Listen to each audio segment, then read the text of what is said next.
This morning you did something that 300,000 years of human ancestors never did. You grabbed a plastic stick with a fluoride foam coating and brushed your teeth for 2 minutes. And that routine, the one your dentist told you is a must, is younger than the light bulb. But that's the thing nobody tells you. When archaeologists study skulls from thousands of years ago, and I mean really dig into the dental records of ancient humans, they keep finding the same thing. Strong teeth. Healthy teeth. Hardly any cavities. The kind of teeth that would be pronounced excellent by a modern dentist. How did they do it? Well, how did people without toothbrush, toothpaste, dental floss, and certainly without a dentist manage to keep teeth that were, by measurable archaeological standards, healthier than ours? The answer begins with a twig. Specifically, a twig from a tree called Salvadora persica. You may know it as the miswak. This specific plant has been used for at least 7,000 years, longer than the written word, longer than the wheel, to clean teeth by people across Africa, the Middle East and South Asia. You chew one end till the fibers spread out like a natural brush. Then you scrub. In fact, this has been studied by the World Health Organization.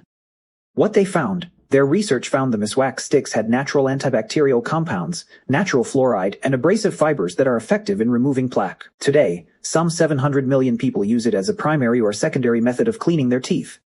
700 million. Not because they lack toothbrushes, because it works. But the miswak wasn't the only thing. 5,000 years ago, the ancient Egyptians were cleaning their teeth with a paste made from a mixture of crushed rock salt and oil. In fact, a 4th century papyrus gives a specific recipe: powdered salt, dried iris flowers, pepper, and mint. This document was found by archaeologists who initially thought it was for medicine. It was for teeth. The Romans had their own ways. And this is the part that makes modern audiences deeply uncomfortable. Roman dentists, yes, they had dentists, recommended rinsing your mouth with urine. Human urine, ideally aged urine, imported from Portugal, which they believed to be the highest quality. Before you make a face, there's actually a chemical reason this worked. Urine contains ammonia, and ammonia is a highly effective whitening agent. Romans had better looking teeth because of this. Their logic was correct. The chemistry was correct. The implementation was, by our standards, completely unacceptable. But they weren't wrong. But here's what's interesting. And this is the thing that hardly anyone discusses when the conversation turns to ancient dental health. The real reason ancient teeth were better had almost nothing to do with what people used to clean them with. It was what they ate. Pre-agricultural humans, those who lived before the advent of farming, before grain became the foundation of the human diet, ate almost no refined sugar. None, zero, nada.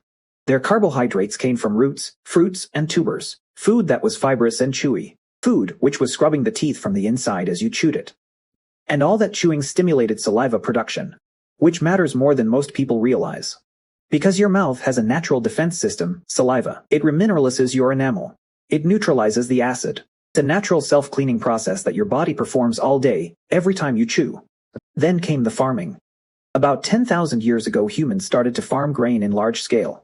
And grain breaks down into sugar in your mouth. Not the sugar in a candy bar, but sugar, nonetheless. Cavities went up, and that was the moment that became the foundation of the human diet. You can see it in the archaeological record. One generation of skulls, almost no cavities. Then after the agricultural change, holes and cavities everywhere. And then came industrialization and refined sugar got into the picture. And that was where the edge of the cliff was. The archaeological record does not lie. Literally, you can read the history of the human diet in the teeth of our ancestors. Eating healthy means healthier teeth, stronger teeth. No exceptions. So what does any of this mean for you? Here's what it doesn't mean: throw away your toothbrush. Modern fluoride toothpaste and a good toothbrush are genuinely effective. That research is solid. But the ancient dental record is telling us something worth hearing. The cleaning method mattered less than the food. The twig was good. The salt paste was useful. The urine, well, it worked, but let's not revisit that.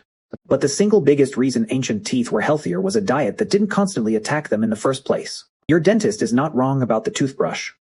But your ancestors were doing something right that had nothing to do with their tools.